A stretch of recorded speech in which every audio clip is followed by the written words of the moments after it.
Ok, creo que ahora sí, ahora sí, creo que ya. Perdón a todos y a todas. No sé qué pasó con Facebook, no sé si fue el internet, no sé qué fue, pero se me fue extrañamente y tres veces lo volví a intentar. Una me dijo que no podía, no sé por qué, pero por favor díganme si ahora sí pueden escucharme, ya pueden verlo bien. Yo creo que sí.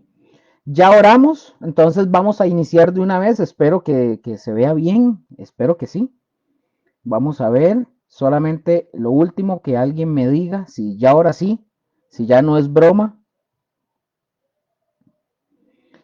Eh, Vamos a ver, voy a cerrar. Dice que supuestamente por aquello cuando tiene bajo rendimiento que cierre si tengo alguna app abierta. Bueno, ya cerré WhatsApp. Cualquier cosa, Mónica me escribe por aquí si fuera el caso. Solamente voy a verificar que estemos bien, que se escuche bien, que me parece que sí. Me parece que sí.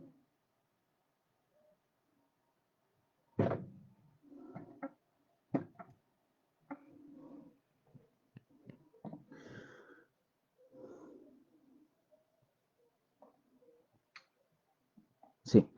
Ahora sí. Bueno, disculpas a todos, ¿verdad? Ya esto es algo que se sale fuera de las manos de uno y del control de nosotros. Entonces, vamos a continuar ahora sí. Ya habíamos orado, entonces para los que lo vean posteriormente, no crean que no habíamos orado ni nada. Ya ahí damos inicio oficialmente. Bueno, vamos a empezar. Estamos en el estudio bíblico del libro del Apocalipsis y, como dije, vamos a continuar con el estudio del libro de Apocalipsis. Estábamos viendo, mis hermanos, si ustedes se acuerdan, estábamos viendo la visión de que se le dio a Juan, al apóstol Juan, de Cristo glorificado.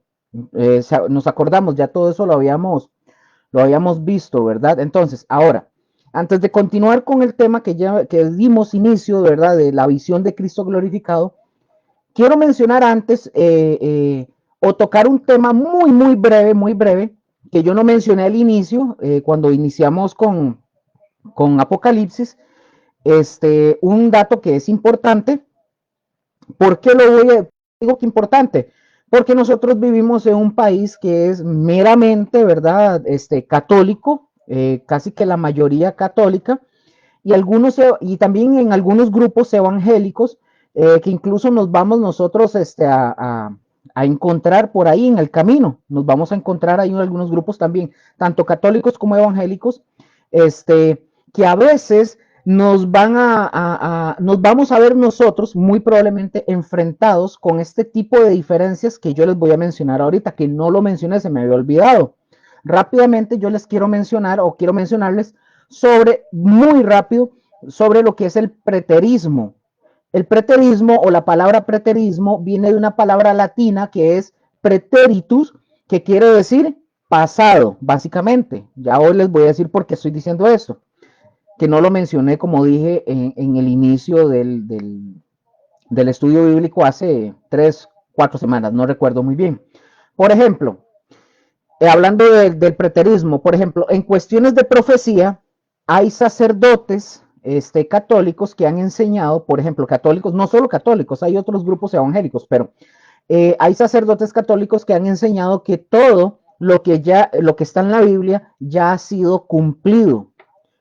Que dicho sea de paso, ellos dicen que no es cierto que hay cosas por cumplirse o profecías, dicen ellos, como por ejemplo lo que es Apocalipsis específicamente. Entonces, justamente de eso es lo que habla el preterismo, de que todo en la Biblia, según ellos, ya se cumplió. Pongan atención, dentro de esta creencia están, porque ustedes en algún momento se pueden topar con alguien que hable de esto, dentro de esta creencia están a los que se les llama los preteristas radicales.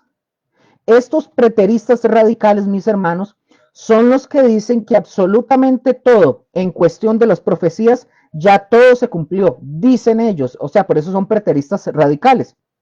Pero también, mis hermanos, están los que son llamados preteristas modernos o moderados, perdón, no modernos, moderados. Por ejemplo, un hombre de Dios, que yo tengo que decirle, es un hombre de Dios, o mejor dicho, fue un hombre de Dios porque ya él falleció. Quizás ustedes ya lo han escuchado o tal vez lo reconozcan. Él se llamó o se llamaba R.C. Sproul o Robert Charles Sproul. Bueno, este hombre, Sproul, que es muy conocido, ¿verdad? Este hombre fue un preterista moderado, dicho sea de paso, él fue un preterista moderado. De hecho, Sproul, que fue un gran hombre de Dios, no hay discusión, él creía en el postmilenialismo, dicho sea de paso, que ya habíamos visto los diferentes puntos teológicos con respecto a eso, el premilenialismo, el amilenialismo, el postmil, etc. Lo pueden ir a ver en las primeras que ya subimos. ¿Qué quiere decir esto? Bueno, hablando de este hombre Sproul, por ejemplo, que era un preterista moderado, él consideraba, Sproul, que la mayoría de las profecías, ojo, él creía que la mayoría de las profecías ya estaban cumplidas y que quedaban unas pocas todavía por cumplirse. Ahora, Luker, ¿por qué está diciendo esto? Lo que yo quiero es que ustedes y yo entendamos que la idea del preterismo es que dicen que ya todo pasó, que ya sucedió, así a grandes rasgos, porque es muy probable que ustedes se puedan topar con alguien que crea este tipo o tenga este tipo de pensamiento, ¿verdad? Ahora, también según este punto de vista preterista, todo lo que ya lo mencioné más o menos, que todo lo que se menciona en Apocalipsis ya se cumplió, dicen los preterismos o el preterismo, que se cumplió en el primer siglo, en la época en la que Juan escribió el libro del Apocalipsis. Y los preteristas enseñan que el simbolismo en Apocalipsis describe eventos históricos que ocurrieron durante la segunda mitad del siglo primero. El libro del Apocalipsis se refiere a lo que ocurrió según el preterismo, a lo que ocurrió en el pasado, sin ninguna referencia en el presente y al futuro. Entonces, eso solo lo quería mencionar, era muy breve, muy rápido. De esto hay mucho de qué hablar, pero no es el tema, pero quería mencionarlo porque no lo había dicho en la primera sesión, en las dos primeras sesiones. Entonces, creo que hasta aquí estamos de acuerdo. No sé, ahí que Mónica me diga, ¿estamos bien? Entonces, espero que sí. Ahora sí, vamos volviendo, ahora sí, al tema ya que nos corresponde, el tema del Apocalipsis y lo que vimos, ya nosotros habíamos visto la semana pasada hasta el verso 9 de Apocalipsis 1. Vamos a continuar ahora en el versículo 10 y versículo 11 de ahí de Apocalipsis, capítulo 1, versículo 10 y 11, que dice lo siguiente, mientras lo buscan. Y repito, tengan sus Biblias a la mano.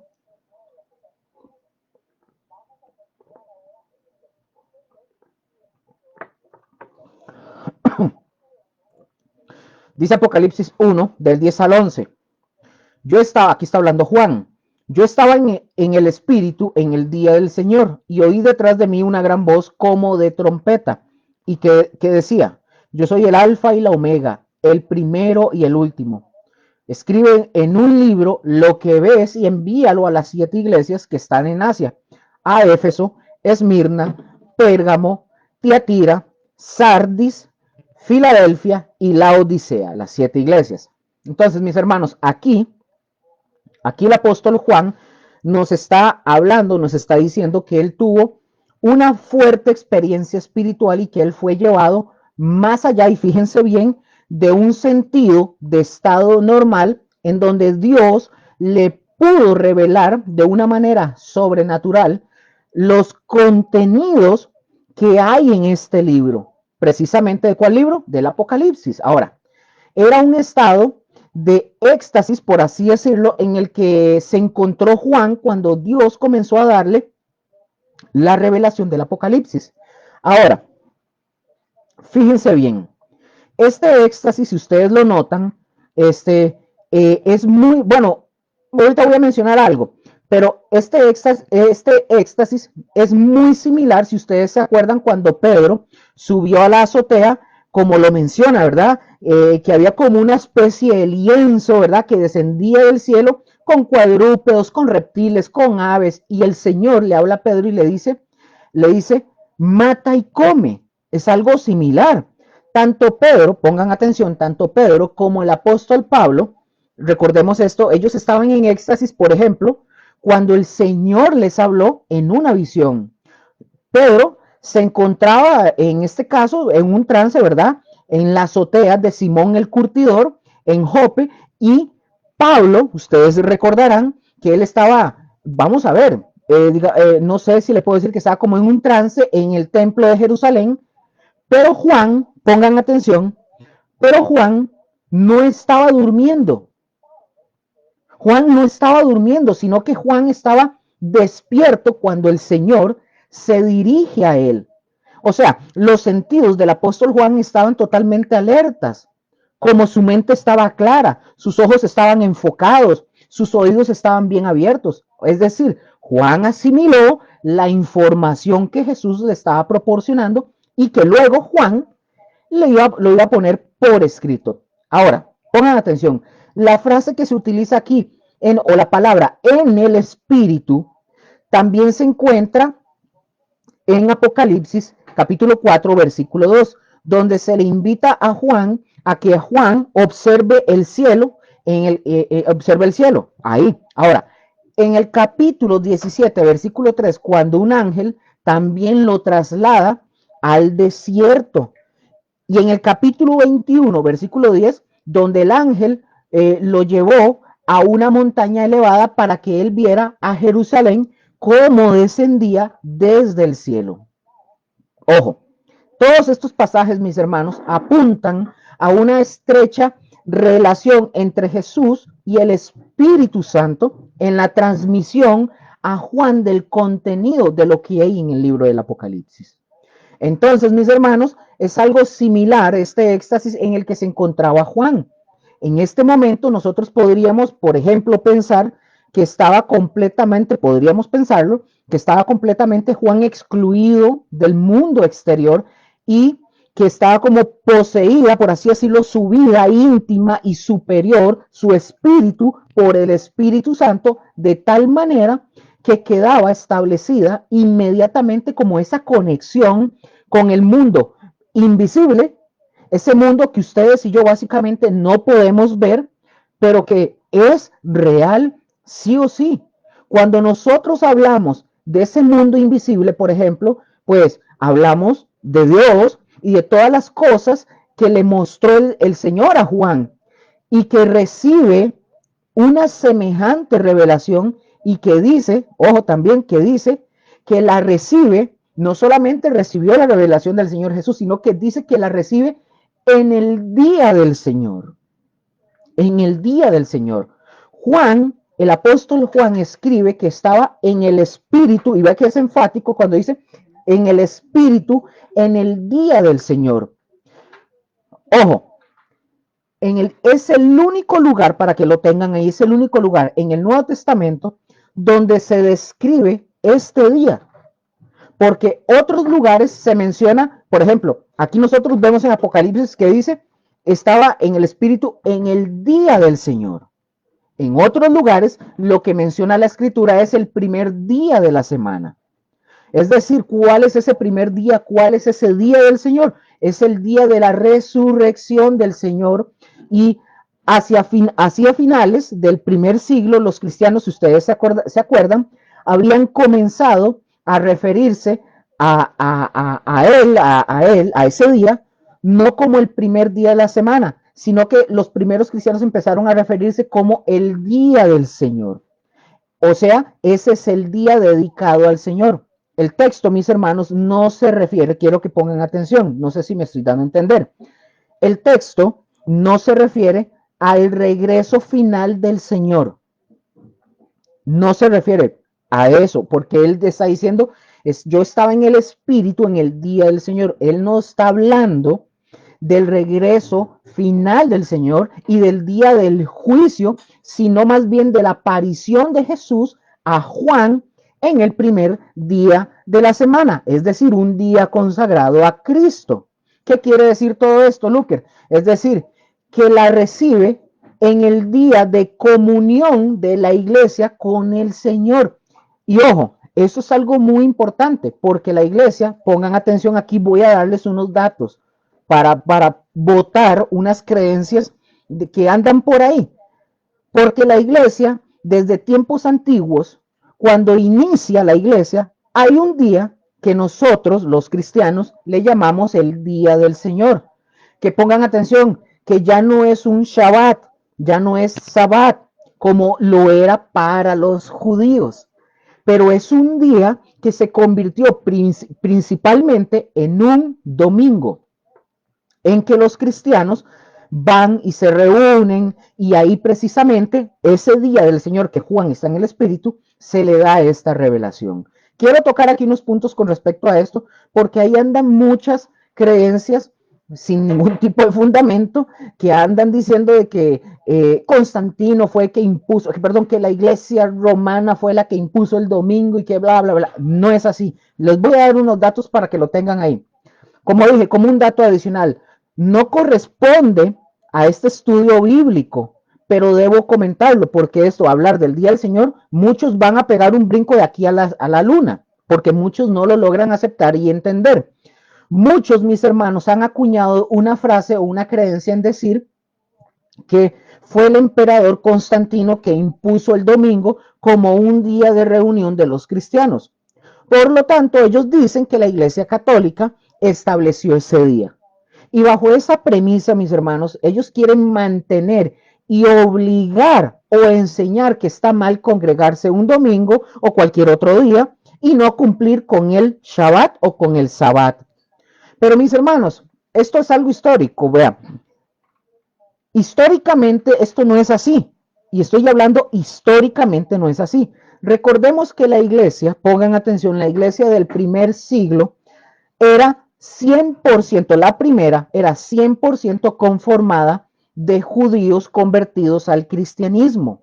Originalmente, por ser judíos, ellos celebraban evidentemente sus reuniones como nosotros conocemos como el Shabbat o el Sabbat, y se reunían. Es decir, el último día de la semana o el séptimo día. Recordemos su contexto cultural.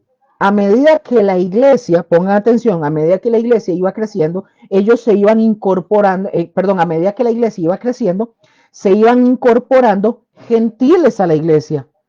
Entonces empezaron los problemas, si ustedes se acuerdan, empiezan las broncas con los judaizantes. Ahora, ¿se acuerdan que los judaizantes andaban diciéndole a los gentiles que tenían que circuncidarse o no tenían salvación? Ustedes ahí lo van a poder leer. Entonces, ahora, y lo ven en Hechos, dicho sea de paso. Ahora, alrededor de los primeros años del sitio, ustedes se acordarán cuando viene el emperador manda a su hijo Vespasiano, envía a su hijo Tito para hacer el sitio en Jerusalén, para destruir Jerusalén en el año 70 después de Cristo. La iglesia, mis hermanos, se reunía, normalmente se reunían judíos y gentiles en comunión. La primera iglesia se reunía en comunión. La caída de Jerusalén, mis hermanos, en el año 70 después de Cristo, trajo un gran cambio en la relación de cristianos y judíos.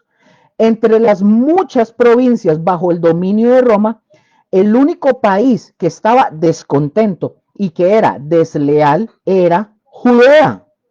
Era Judea. Los judíos, pongan atención, los judíos al interpretar sus escritos proféticos, ellos creían que estaban destinados a conquistar y a gobernar el mundo. Al tener esa confianza, los judíos, esa confianza y esa confiada esperanza, ellos se sometían al imperio romano, pero de mala gana. Y se sometían al yugo de los emperadores, pero de mala gana. Y debemos de saber también, mis hermanos, que muchos de los procuradores o los gobernadores romanos, ellos fracasaban por completo en comprender el carácter judío, no los entendían. Y eran innecesariamente, los emperadores romanos eran innecesariamente ásperos en el trato para con los judíos. Alrededor, mis hermanos, del año 66 después de Cristo, los judíos se levantan en rebelión, o sea, se cabrean y se levantan en rebelión, pero nunca tuvieron, por así decirlo, los judíos nunca tuvieron la esperanza de vencer. Pues, ¿qué podía hacer una de las provincias más pequeñas de 120, una de las provincias más pequeñas, cuyos hombres, ¿verdad?, no estaban preparados para la guerra en contra de un imperio de 120 millones de personas con un cuarto de millón de soldados disciplinados y que eran expertos en la guerra. No tenían esperanza los judíos en poder vencer. Además, mis hermanos, los judíos mismos estaban divididos en grupos que se peleaban y se mataban entre sí tan fieramente como que si fueran sus propios enemigos, como que si fueran romanos. Por ejemplo, Vespasiano, el principal general romano, condujo un gran ejército a Palestina. Pero Roma, ¿qué pasó que hizo Roma? Roma lo llamó para que ocupara el trono imperial. ¿Y qué hizo? Dejó la dirección de la guerra a su hijo Tito. Después de un terrible sitio, sitiaron Jerusalén, que se hacía más terrible por el hambre y la lucha civil dentro de los muros. Entonces tomaron y destruyeron la ciudad, mataron a incontables de millares de judíos y esclavizaron a otro pocotón y a otros muchos, ¿verdad? Los esclavizaron y mataron. El Coliseo de Roma se construyó mediante el trabajo forzado de los judíos cautivos. Incluso, mis hermanos, multitudes de estos judíos murieron debido al intenso trabajo.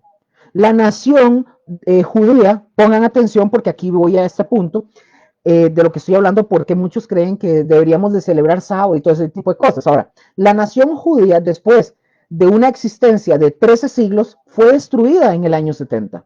Su restauración, ojo, la restauración se produjo hasta el 15 de mayo de 1948, imagínense. Entonces, mis hermanos, al caer Jerusalén, perecieron muy pocos cristianos o quizás ninguno. ¿Por qué? Por las declaraciones proféticas de Cristo, los cristianos que hicieron, recibieron la amonestación y que hicieron, escaparon de la ya perjudicada ciudad. ¿Y qué hicieron todos los cristianos? Encontraron refugio en una ciudad llamada Pella, con doble L, Pella, en el Valle del Jordán, por el gran, ojo, pero el gran afecto sobre la iglesia, el gran efecto sobre la iglesia de esta destrucción fue que puso fin, por esta destrucción que sucedió en Jerusalén, fue que se puso fin para siempre a toda relación entre el judaísmo y el cristianismo. Que hicieron, se rompe a partir de este pleito que se dio ahí, que es la destrucción de Jerusalén. Hasta este momento, el gobierno romano y el pueblo en general consideraban a la iglesia como una rama de la religión judía, los romanos. Sin embargo, de ahí en adelante los judíos y los cristianos, ¿qué hicieron? Se separaron. Una pequeña sección de judíos cristianos perseveró durante 2 siglos, pero un número siempre muy poco, muy menor, por así decirlo. Se trataba, por ejemplo, de los ebionitas, un pueblo que la iglesia en general apenas lo reconocía y que los de su raza los despreciaba por considerarlos como apóstatas. Ahora, se observa, pon atención, se observa el día del Señor, aunque ya no en forma estricta en los cristianos del primer siglo. Ya no, ya y ahora se observa el día del Señor, como dije, pero ya no de forma estricta como un día absolutamente separado. Mientras que la mayor parte de la iglesia que era judía, ellos observaban el sábado hebreo. Sin embargo, el primer día de la semana comenzó en el primer siglo, comenzó o se fue desplazando a medida que aumentaban los gentiles en la congregación. Entonces nosotros vemos que al finalizar el ministerio, por ejemplo, de Pablo, las iglesias se reunían el primer día de la semana, y el primer día de la semana es domingo. En Apocalipsis, como veníamos hablando, ese día se le llama el día del Señor, es decir, domingo. La cena del Señor se observaba, en este caso, universalmente. Y esta empezó a manera de un servicio en el hogar, como por ejemplo en comparación con la Pascua judía, de la cual se originó. Pero entre las iglesias gentiles surgió la costumbre de celebrar o de celebrarse en una reunión de la iglesia. Y se trataba de una cena a la que cada miembro de la iglesia traía su parte, digamos, de la provisión. Y Pablo, por ejemplo, Pablo reprendió a la iglesia en Corinto por lo que trajo como resultado el abuso, ¿verdad?, de lo que es este método de cumplimiento, que es la Santa Cena, que le llamamos nosotros. Y quizás, mis hermanos, debido a la persecución, al final del siglo, la Cena del Señor era ya en todas partes un servicio celebrado en el lugar de reunión de los cristianos, pero no en público. Y esta celebración, mis hermanos, que se tenía como un misterio, solo se admitían a los miembros de la iglesia. Y también se aprobó y se expandió el reconocimiento del domingo de resurrección como aniversario de la resurrección de nuestro Señor Jesús, aunque en ese tiempo aún no se celebraba universalmente. Con todo esto, quiero que nosotros aprendamos y entendamos que no fue la Iglesia Católica, Apostólica y Romana la que impuso el domingo, o Constantino, ya que al celebrar los domingos viene eso, la celebración de los domingos, o el primer día de la semana, o el día del Señor. Esto viene desde los primeros cristianos como una costumbre. Además, Constantino no aparece en escena sino alrededor del 313 después de Cristo. Y yo estoy hablando del primer siglo. Ahora, si es cierto, pongan atención, si es cierto que fue alrededor del tercer siglo que el primer día de la semana se proclamó como día de descanso y de adoración. Su observancia pronto llegó a generalizarse en lo que es todo el Imperio Romano. Y en el 321 después de Cristo, Constantino prohibió, por ejemplo, que las cortes se abrieran los domingos, a excepción con el propósito de liberar esclavos. También en ese día, el domingo, los soldados ya tenían la orden de no hacer sus ejercicios militares diarios. Sin embargo, mis hermanos, los juegos públicos continuaron el domingo con la tendencia de hacer ese día uno de fiesta en lugar de santo, hablando de la iglesia apostólica, católica, romana y todo esto. ¿Estamos de acuerdo hasta ahí? Entonces esto era para poder fundamentar esto porque hay quienes dicen cosas que nada que ver. Esto es parte de la historia. Ahora, acuérdense, mis hermanos, que esta es la revelación, o sea, el Apocalipsis es la revelación, está indicada, y si ustedes se fijan en el texto que dice, escribe, le dice el Señor a Juan, escribe todo esto en un libro, lo que ves, y envíalo. Pregunta, ¿a quién se lo tenía que enviar Juan? A las 7 iglesias, las iglesias de Asia Menor. Así que por eso ese es el día del Señor. O sea, Juan está diciendo, básicamente podríamos decir que Juan el domingo recibió esa revelación, un domingo X. La expresión, mis hermanos, del versículo 11 que dice, lo que ves, lo que dice el versículo, se refiere no solo a la aparición del Señor y a los mensajes que Juan debía de enviar a las iglesias, sino a todo el contenido del Apocalipsis. Cuando dice escribe lo que ves, es a todo. Todo lo que Juan observara y escuchara, él tenía que escribirlo para beneficio de toda la iglesia. El mandato de escribir, mis hermanos, está en tiempo, pongan atención, el mandato que dice escribe lo que ves está en tiempo presente para dar o para indicarnos que se debe de seguir escribiendo hasta el final. Juan debe tomar un rollo, por ejemplo, lo suficientemente largo, supongamos que unos 5 metros, ¿verdad? Para escribir la revelación de Dios y ponerla a disposición de cada una de las congregaciones. Ahora, otra cosa más que mencionan estos dos versículos que dice que oyó una voz como de trompeta. Es decir, es Dios hablándole. La trompeta aquí, mis hermanos, significa el anuncio que fue recibido del mismo Cristo y que Juan debía de comunicar a las 7 iglesias de Asia. Ya lo habíamos visto al principio, que estas 7 iglesias en número, recordemos que en número representan la iglesia, o sea, que era el número 7, que representa el número 7, que es completo, es perfección, que representa la iglesia pasada, la presente y la futura. Es decir, la iglesia en su tiempo y la iglesia futura. Ahora, un mensaje importante para la iglesia del Señor que no debía de ignorar la iglesia de los eventos futuros. La iglesia no podía ignorar este mensaje, que la iglesia iba a enfrentar eventos totalmente, sea en el tiempo de ellos y en el tiempo futuro. Y esto es muy, pero muy importante. Juan, el apóstol Juan, escucha una voz así como poderosa, detrás de él escucha una voz poderosa que resonaba, según como él escribe, como una trompeta.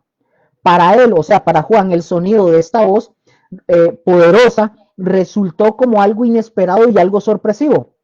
Pongan atención. La resonancia de la trompeta, sin embargo, le da la indicación de que era de origen divino a Juan. Ese sonido a Juan le hace entender de que era de origen divino. Eso fue como un recordatorio de Dios cuando Dios, por ejemplo, si ustedes se acuerdan, cuando Dios entregó los 10 mandamientos en el Sinaí, donde los israelitas escucharon el sonido como de una trompeta. Por ejemplo, también en el comienzo del año nuevo se anuncia con toques de trompetas. De hecho, en el primer, para que lo tengan ahí, en el primer día del séptimo mes, que es el mes del Tisrei, yo no soy judío, entonces tal vez me cueste pronunciar esto, pero es el Tisrei, que se celebra entre septiembre y octubre. El pueblo celebra la fiesta de las trompetas. Este es en el caso, ¿verdad?, de los hebreos. Esto era el preludio del día de la expiación en el décimo día del Tisrei. Ya les dije, entre septiembre y octubre. En el discurso, por ejemplo, en el discurso escatológico de Jesús, él habla acerca de su regreso, que iba a venir acompañado de ¿qué? Del sonido de una gran trompeta, dice el Señor Jesús. En resumen, mis hermanos, el sonido de la trompeta introducía, mejor dicho, el evento de un nuevo, como un nuevo intervalo, por así decirlo. El sonido, mis hermanos, de trompeta en el Apocalipsis llama la atención en cuanto a un importante mensaje. Y la intensidad de la voz requiere, ¿por qué esa intensidad de la voz? Porque se requiere estar alerta y obedecer. Por eso es como esa intensidad. Aunque en este versículo, mis hermanos, no se identifica, pongan atención, en este versículo no se identifica la voz, pero en versos posteriores el que habla es Jesús, quien asimismo se llama el primero y el último, el que vive por siempre y para siempre. Eso es lo que quiere decir. Ahora, por eso, mis hermanos, quiero que entendamos algo. Por eso el llamado a la iglesia, no solo a la iglesia de aquel tiempo, sino a la iglesia de hoy. ¿Cuál es ese llamado? El llamado, mis hermanos, es como el que Pablo hace la exhortación en Efesios capítulo 5, versículo 14 al 21. No lo vamos a leer, obviamente, todo, ¿verdad? Yo creo que sí lo puse. Pero bueno, los voy a leer. Lo que dice la exhortación de Pablo, de Efesios 5, 14, 21, que dice el mensaje que tiene que ver precisamente con lo que Juan tenía que hacer con la iglesia, es lo que Pablo está describiendo justamente cuando él dice aquí, versículo 14, por lo cual dice, despiértate tú que duermes. O sea, no es el Señor te va a venir a levantar, no, despiértate tú que duermes. Es decir, la iglesia tenía que ser sacudida y tenía que ser sacudida de una manera que dice, despiértate tú que duermes, despiértate tú que duermes y levántate de los muertos y te alumbrará Cristo. Es decir, la iglesia ya ha sido salvada, la iglesia antes estaba muerta, pero ya no está muerta. Ya ha sido levantada por el sacrificio de Jesús, por la sangre de Cristo, ha recibido una nueva vida. ¿Y ahora qué hace la iglesia? Debe levantarse para que la luz de Cristo esté presente. Pero ¿qué hay que hacer, Luker? Hay que despertar, porque la iglesia parece que está dormida. Y luego sigue diciendo, versículo 15, mirad pues con diligencia cómo andéis, no como necios, sino como sabios. Versículo 16, aprovechando bien el tiempo, porque los días son buenos. No, no son buenos, dice, son malos. Vean, mis hermanos, cada día que pasa está más cerca la venida de Cristo. Está más cerca. Los días se ponen más malos. Así que la iglesia tiene que despertar. Tenemos que despertar. Tenemos que levantarnos y aprovechar bien el tiempo. Versículo 16 y 17. Aprovechando bien el tiempo porque los días son malos. Por tanto, no seáis insensatos, sino entendidos de cuál sea la voluntad del Señor. Ahora, me detengo un momento. ¿Cuál es la voluntad del Señor? ¿Cuál es la voluntad del Señor? Bueno, si estamos esperando la venida de Cristo, ¿cuál es esa voluntad del Señor? Pregunto, que las vestiduras de la novia de la iglesia, que las ensuciemos. Otra pregunta, ¿cómo deben de estar tus vestiduras? ¿Cómo deben estar mis vestiduras? La palabra dice que de lino fino y resplandeciente. Como se nos dice, mis hermanos, entonces la novia, la iglesia, debe de estar preparada en la voluntad del Señor. Así es simple, vestida limpia, impecable, pura, sin mancha. Y luego dice, sigue diciendo el texto, versículo 18, no os embriaguéis con vino en lo cual hay disolución, antes bien sed llenos del Espíritu. Ese Espíritu está en mayúscula, está hablando del Espíritu Santo. Entonces, ahí está, mis hermanos, la preparación de la novia. La novia, ¿qué tiene que hacer? Ir al salón de belleza antes de la boda. ¿Verdad, Rose? Usted fue a arreglarse, mi esposa se fue a maquillar antes de que se fuera a casar conmigo. Entonces, la novia tiene que ir al salón de belleza antes de la boda. ¿Y cuál es el salón de belleza? Para hablando de la iglesia, ¿verdad? El salón de belleza, mis hermanos, para la iglesia es el Espíritu Santo. Ahí es el Espíritu Santo quien nos va a embellecer a nosotros, nos va a poner bien, a las mujeres bien guapas, a nosotros bien guapos, aunque no seamos guapos, pero nos va a poner bien guapos, para la boda. Y el retoque de maquillaje por aquí, por allá, nos va a hacer la barba y vamos a estar bien bonitos. Y nos va a poner, a algunos les va a poner un poco más de maquillaje, a otros tal vez no tanto, pero el Espíritu Santo nos tiene que embellecer. Por eso hay que llenarnos del Espíritu Santo. Tenemos que llenarnos del Espíritu Santo para embellecernos. Bueno, Él nos embellece. Versículo 19 al 21. Hablando entre vosotros con salmos, con himnos y cánticos espirituales, cantando y alabando al Señor en vuestros corazones. Versículo 20. Dando siempre que gracias por todo al Dios y Padre en el nombre de nuestro Señor Jesucristo. Someteos, versículo 21, someteos unos a otros en el temor de Dios. Entonces, mis hermanos, el mensaje de Dios que le estaba dando a Juan en ese momento era un mensaje para que la iglesia estuviera como despierta. Y así, mis hermanos, de esta misma forma, nosotros como la iglesia del Señor tenemos que estar bien despiertos, entendiendo que el Señor vendrá de una forma de golpe, inminente, sin aviso. Ahorita podemos estar hablando y ¡boom! Y puede venir. Y vean, vamos a seguir viendo cómo se revela a Juan, a Cristo glorificado, que es quien nosotros estamos esperando. Quien estamos esperando. Este Cristo es el glorioso Cristo que ustedes y yo estamos esperando. Sigamos. Sigamos con los versículos 12 y 13 de Apocalipsis 1 que dice. Dice Apocalipsis 12 del capítulo 1. Y me volví para ver la voz, pongan atención, y me volví para ver la voz que hablaba conmigo. Y vuelto, vi 7 candeleros de oro. Pongan mucha atención, versículo 13. Y en medio de los 7 candeleros, a uno semejante al Hijo del Hombre, vestido de una ropa que llegaba hasta los pies y ceñido por el pecho con un cinto de oro. Vean la descripción del Hijo de Dios, de Cristo, que Jesucristo le está dando a Juan esta revelación. Y es fijo y es seguro que la voz que Juan escuchó no era la misma voz que él escuchó cuando escuchó a Jesús anteriormente, no era la misma voz. No era el mismo Jesús, la misma voz de Jesús cuando él estuvo aquí en la tierra. No era la misma voz. Ahora era una voz de estruendo, era una voz de trompeta para anunciar y para despertar.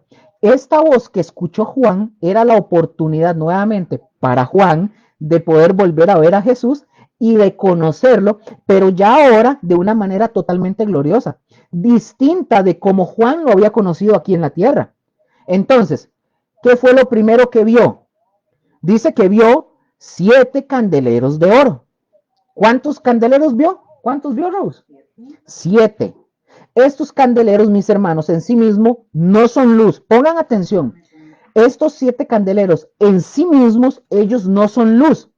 Estos representan, ¿qué representan los 7 candeleros? Representan a las 7 iglesias. Es decir, representan a la iglesia primero en general de Jesucristo, que para alumbrar la gloria de Jesús o su luz, era necesario permanecer con Jesús. Por eso esos candeleros no tienen luz, así como que ellos emanan luz propia. No, tienen que estar con Jesús para que puedan tener esa luz y emanarla. Como en los 8 primeros versículos de este capítulo 1, también en el resto de los versículos, el punto de atención, recordemos, el punto de atención se centra en ¿quién? En Jesucristo. Juan describe que al escuchar la voz que hablaba desde atrás, dice que él se volvió para identificar a la persona que se dirigía a él.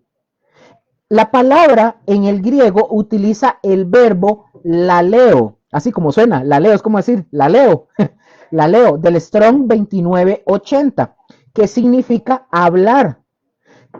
En lugar, aquí la palabra que está utilizando Juan para decir que escuchó hablar es la palabra laleo, en lugar de la palabra lego, 3004, que es decir. Lo que significa, lo que quiero decir con esto es que esto significa que Juan desea identificar el sonido de la voz y no el contenido del mensaje. Él se vuelve para ver quién era la persona, no el mensaje. No sé si me di a entender. Entonces, sigue diciendo el texto y dice, y vuelto, vi 7 candeleros de oro. Ojo, en lugar de identificar a una persona, él describe primero el entorno. Juan lo que hace es describir primeramente el entorno y luego a la persona misma. El entorno no es uno como tal, sino son 7 candelabros de oro. Si ustedes y yo recordamos en el Antiguo Testamento, el tabernáculo contenía un candelabro hecho de oro macizo con 7 lámparas. El templo de Salomón, por ejemplo, tenía 10 candelabros de oro, 5 a la izquierda y 5 a la derecha, frente al lugar santísimo. Zacarías, el profeta Zacarías, por ejemplo, él vio un candelabro de oro con 7 luces, con 7 luces, con 7 tubos que abastecían de aceite a las luces. Aunque las imágenes, pongan atención, aunque las imágenes de Juan se basaban en el Antiguo Testamento, Juan utiliza aquí la palabra candelabros a la que aplica otra vez el número 7. Los candelabros son las 7 iglesias que vemos en Apocalipsis 1:20 y 7 nuevamente denota algo completo, perfecto. Es decir, Juan el apóstol representa un cuadro general de la iglesia entera. Eso es lo que le está mostrando cuando habla de los 7 candelabros. Sigue diciendo el texto, y en medio de los 7 candeleros a uno semejante al Hijo del Hombre. Aquí Juan describe primero otra vez a la iglesia y luego a su Señor, quien siempre, pongan atención, Juan describe primero a la iglesia y luego a su Señor, a Jesús, quien siempre camina en medio de la iglesia. Jesús, como el Hijo del Hombre, camina en medio de las iglesias que hacen resplandecer su luz con esplendor para disipar las tinieblas de este mundo. Es decir, Jesús está con su iglesia en la tierra para ser su fuente de luz. Así es sencillo. Las iglesias que reciben su luz, ojo con esto, las iglesias que reciben la luz de Jesús deben ser portadoras también de luz.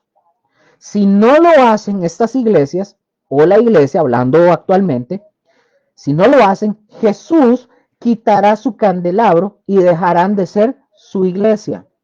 Así de sencillo. Así como dice que el Hijo del Hombre estaba en medio de los 7 candeleros, Jesús, mis hermanos, siempre quiere, fíjense bien lo que esto representa. Jesús siempre quiere reinar en medio de su iglesia y que esta iglesia sea el reflejo de Él mientras está la iglesia en la tierra. Aquí es donde nosotros podríamos hacernos algunas preguntas. Por ejemplo, ¿cómo estamos ustedes y yo reflejando la gloria de Jesús? ¿Cómo está la gloria de Jesús en la vida suya? A veces somos buenos para señalar a los otros. ¿Cómo está la gloria de Jesús en nuestra vida? ¿Cómo está esa gloria de Jesús? Jesús quiere reinar, pero eso, mis hermanos, significa que Él estaba en medio de los 7 candeleros de oro y lo que representa eso, como dije, es el gobierno que Jesús debe de tener sobre nuestras vidas y esa es la única manera en que la gloria de Jesús va a hacernos brillar o va a brillar en nosotros, así básicamente. ¿Hasta aquí vamos claros todos? Creo que sí. Espero que sí. Entonces, sigue diciendo el texto, dice que el vestido que llegaba hasta los pies de Jesús también, esto habla o indica que él es una persona de gran dignidad. Esto es lo que hablan en los vestidos, es que es una persona de gran dignidad y de autoridad.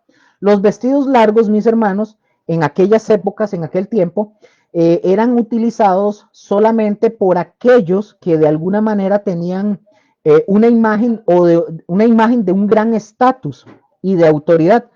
Y esto es lo que representan precisamente en el caso con Cristo Jesús, o sea, su dignidad, su autoridad que Él tiene sobre su iglesia. Ahora, el otro, el cinto de oro que traía en sus vestiduras, este cinto de oro, mis hermanos, alrededor del pecho de Jesús, nos da la clave en cuanto a los vestidos del sumo sacerdote. Es decir, tiene que ver con el sumo sacerdote. Por ejemplo, en el libro de El Éxodo, capítulo 29, versículos del 5 al 9, ahí habla de este cinto de oro que dice, versículo 5 de Éxodo 29, y tomarás las vestiduras y vestirás a Aarón. ¿Quién era Aarón? Aarón era el sumo sacerdote escogido por Dios. Y vestirás a Aarón la túnica, el manto del efod y el pectoral, y le ceñirás con el cinto del efod. Ahora, ¿dónde iba el efod? Iba en el pecho, iba ahí precisamente. El cinturón iba ahí. Entonces, este cinturón, mis hermanos, estamos hablando que representa a Cristo en su autoridad como sumo sacerdote. El sumo sacerdote, recordemos, tenía una función importante. Es decir, estas vestiduras de Cristo también hablan de su santidad. Es decir, no solo es la dignidad y la autoridad, también habla de la santidad y el honor de Cristo Jesús. Y esto a nosotros nos da una imagen, como la cabeza es Cristo Jesús, la cabeza de la iglesia. Cristo, como la cabeza de la iglesia, Él está, ¿qué hace? Inspeccionando y cuidando que sus candeleros de oro, que su iglesia estén ardiendo y reflejen la gloria de Cristo. ¿Y cómo lo vamos a hacer? Viviendo como Él, en santidad, en dignidad, en honor, haciendo nuestra función como sacerdotes. Algunos, por ejemplo, algunos comentaristas defienden que la evidencia para demostrar que Jesús es el sumo sacerdote, ellos dicen que es insuficiente, porque otros dignatarios también llevaban ropas hasta el tobillo, y ellos llegan a la conclusión que la túnica larga y la banda o la faja dorada o el cinto dorado indican la dignidad de la persona que así se representa. Sin embargo, la descripción de la ropa del sumo sacerdote incluye, pongamos atención, incluye lino fino, blanco, ¿verdad? Una banda y oro. Y oro es lo que nos dice el texto. Por ejemplo, eso lo vemos, ya lo vimos también, bueno, lo pueden ver en Éxodo 28 del 4 al 5. Pero el Apocalipsis representa a Jesús como rey y como sacerdote que con su sangre, la sangre de Jesús, libera a su pueblo del pecado.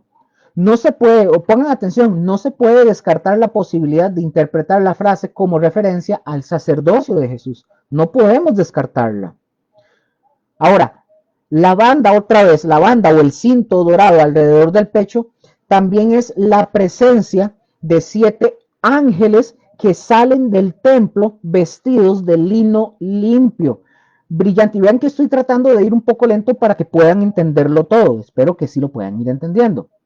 Entonces, la banda dorada alrededor del pecho también es la presencia de 7 ángeles que salen del templo vestidos de lino limpio y brillante, también con bandas doradas alrededor del pecho. Yo creo que es así cruzado, o es así, pero creo que es así, alrededor del pecho, como lo menciona, por ejemplo, Apocalipsis capítulo 15, versículo 6. Las palabras, por ejemplo, las palabras de Juan describen la dignidad y posición elevada del Hijo del Hombre. Y recordemos que nosotros también fuimos hechos, como dice la palabra, fuimos hechos sacerdotes juntamente con Él. O sea, Jesús es el sumo sacerdote que está en el lugar santísimo. Él llevó hasta allá la sangre como el sumo sacerdote que tenía que llevarla al lugar santísimo. Jesús así lo hizo. Ahora nosotros como sacerdotes tenemos que ministrar en el lugar santo. Y el lugar santo ahora es la nueva vida que ustedes y yo tenemos en Cristo Jesús. Así de sencillo. Entonces, debemos ministrar y reflejar la gloria de Cristo, pero no otras cosas, sino la gloria de Cristo. ¿Por qué, Luker? Porque los tiempos que se aproximan para la iglesia no son nada bonitos. Versículo 14 al 16 de Apocalipsis capítulo 1. Apocalipsis capítulo 1, versículos 14 al 16.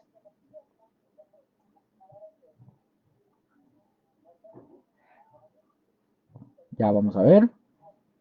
Apocalipsis 1, del 14 al 16 dice lo siguiente.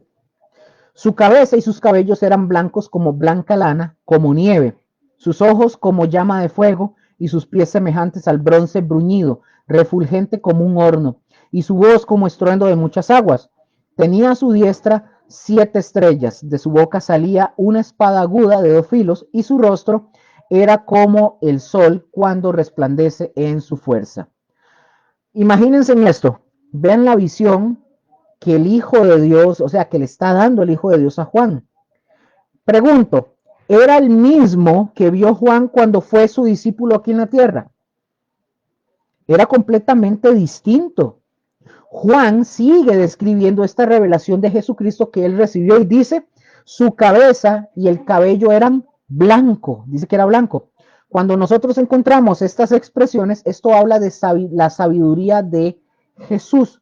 Y la sabiduría de Jesús es es la sabiduría de Jesús que la iglesia tiene que tomar de Cristo Jesús. Es una característica que distingue a la iglesia del Señor, es la sabiduría. Básicamente, una característica que debe distinguir a la iglesia de Jesús es la sabiduría. Y la sabiduría también para poder hablar, la sabiduría para poder conducirnos, la sabiduría para hacer la obra de Dios en este mundo también. Juan, por ejemplo, Juan solo pudo describir la aparición de Jesús con la conjunción, ya lo habíamos visto, creo que en hermenéutica lo habíamos enseñado, y es Juan solo pudo describir la aparición de Jesús utilizando la conjunción como. Recordemos que ese como es un símil en estos versículos. Entonces, la terminología recuerda a la descripción, por ejemplo, que hace el profeta Daniel con respecto a Dios cuando Daniel lo llama el anciano de días, en el capítulo 7, versículo 9. ¿Qué dice Daniel? Estuve mirando hasta que fueron puestos tronos y se sentó un anciano de días cuyo vestido era como la nieve y su pelo y el pelo de su cabeza como lana limpia. Su trono llama de fuego y las ruedas del mismo fuego ardiente. Lo que Daniel, por ejemplo, atribuye en este pasaje a Dios, Juan, con alguna variante, se lo atribuye a Cristo Jesús. Jesús aparece como Dios porque Él es uno con el Padre. En cuanto a la eternidad, pureza y santidad, Daniel también menciona en el versículo de Daniel 7 que un hijo de hombre se acercó al anciano de días y fue llevado a su presencia. O sea, la cabeza y el pelo de Jesús son blancos, como lo describe Juan, como lana, dice blancos como lana, a lo cual el apóstol Juan agrega que son blancos como nieve.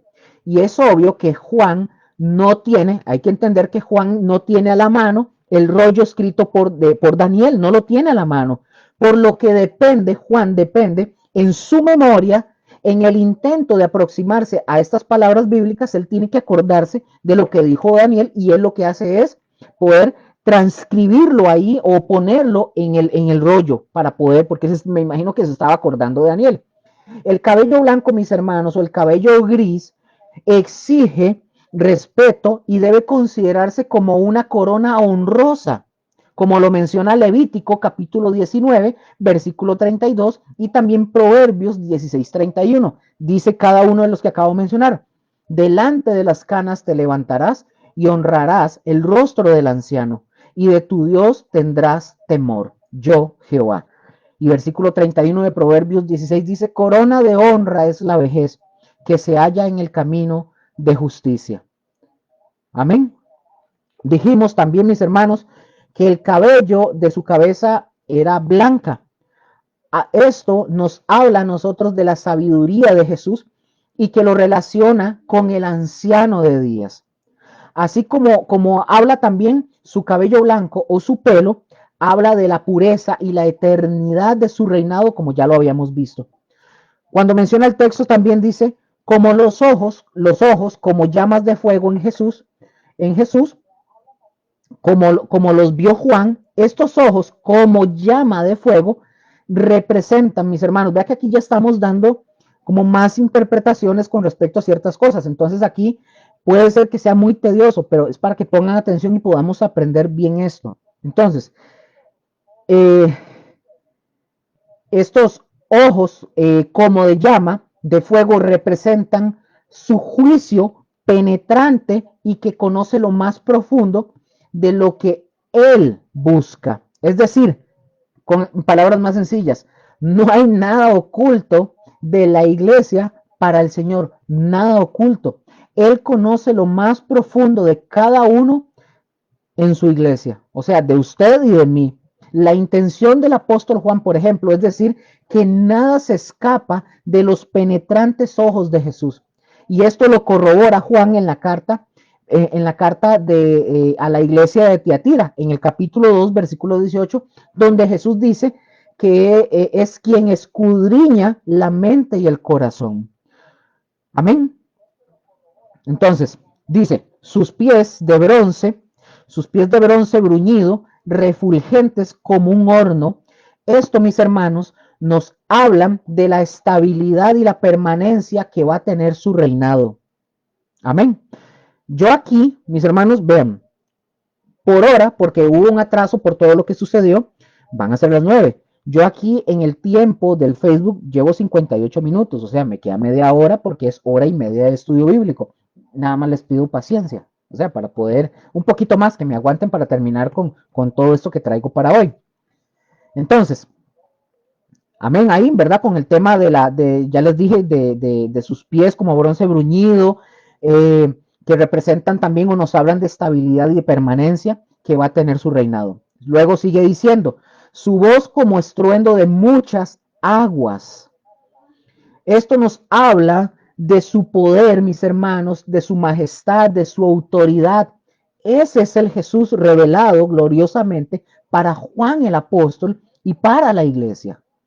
El pasaje, por ejemplo, del Antiguo Testamento que está en la base de esta frase es Ezequiel capítulo 43, versículo 2, donde el profeta describe la gloria de Dios y dice Ezequiel, y su sonido era como el sonido de muchas aguas. Entonces eso es lo que nosotros entendemos cuando vemos esta expresión, esta frase de muchas aguas. Nos hablan de su majestad, de su autoridad. Y ese es el Jesús revelado gloriosamente. Amén. Entonces, ahora, habla ahí también habla ahí de 7 estrellas que están a su diestra. La mano derecha, pongan atención, la mano derecha se puede interpretar como una fuente de poder y de protección.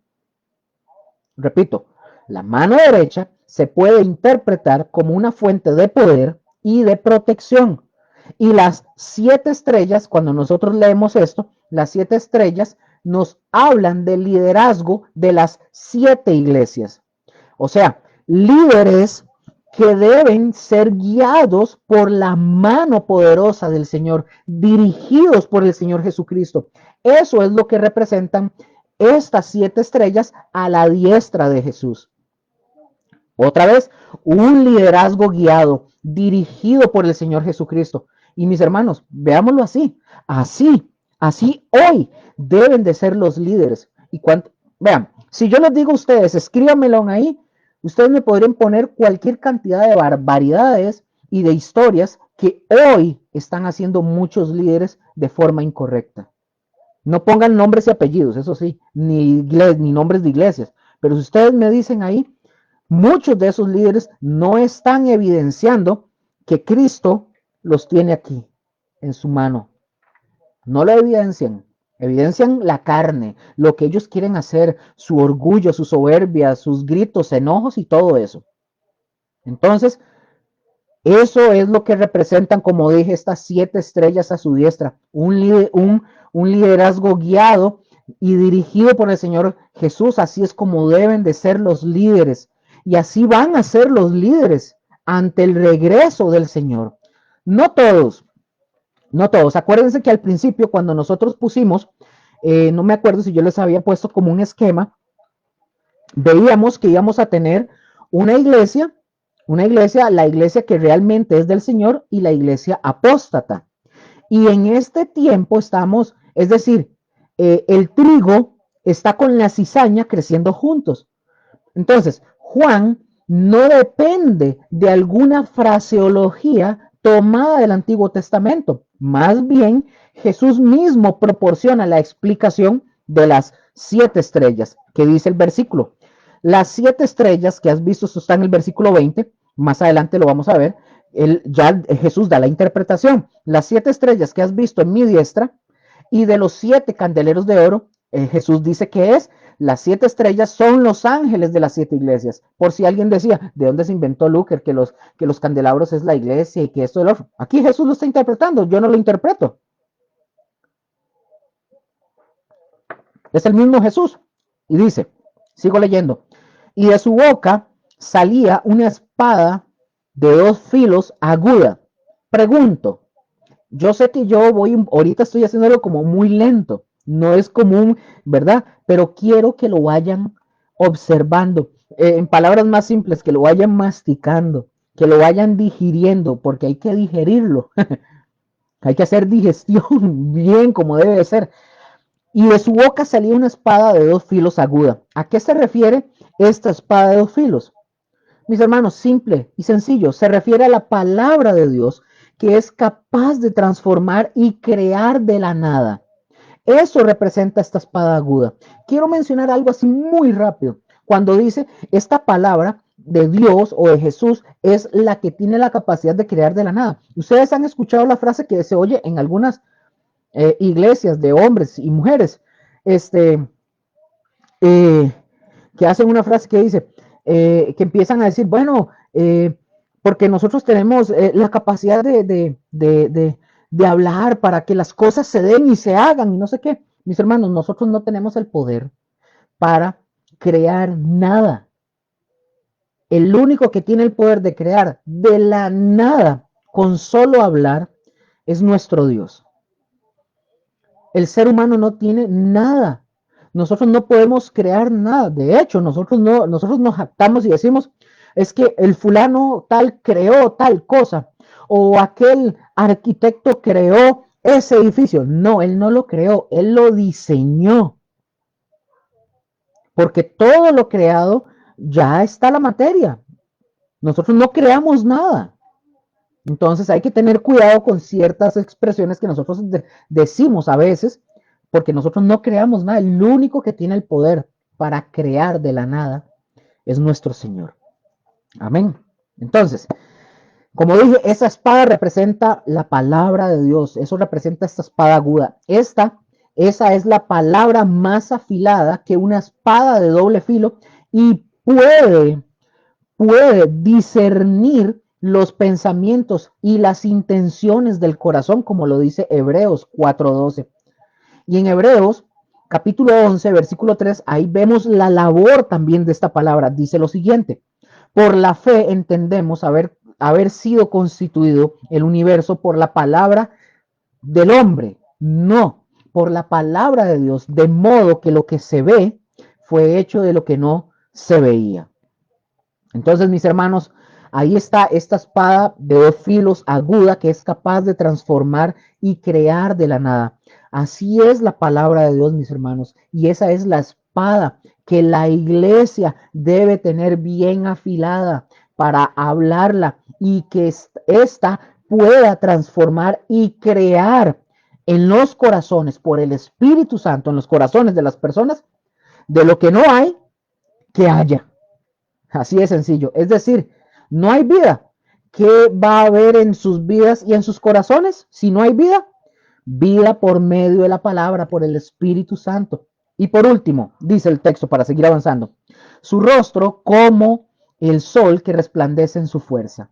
Esto, mis hermanos, se refiere a su gloria, que es tan grande y que es tan difícil de volver a verlo, ¿verdad? Por lo menos hasta que seamos completamente glorificados como Cristo Jesús.